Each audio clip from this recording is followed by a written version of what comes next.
রাজধানীর উত্তরার দিয়াবাড়িতে milestone college প্রাঙ্গণে বাংলাদেশ বিমান বাহিনীর একটি প্রশিক্ষণ বিমান বিধ্বস্ত হয়েছে। এতে একজন নিহতের খবর পাওয়া গেছে। এছাড়া অনেকে হতাহত হতে পারে বলে প্রাথমিকভাবে ধারণা করা হচ্ছে। সোমবার দুপুরে এই ঘটনা ঘটে।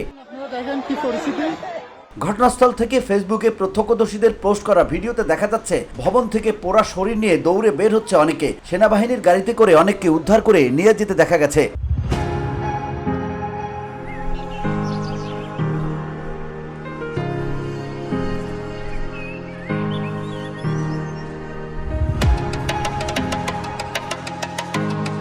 ফেসবুকে মারজুকুল ইসলাম সাকিব নামে একজন লিখেছেন, ছোট বাচ্চাগুলো আগুনে পোড়া শরীর নিয়ে হেঁটে হেঁটে বের হচ্ছে।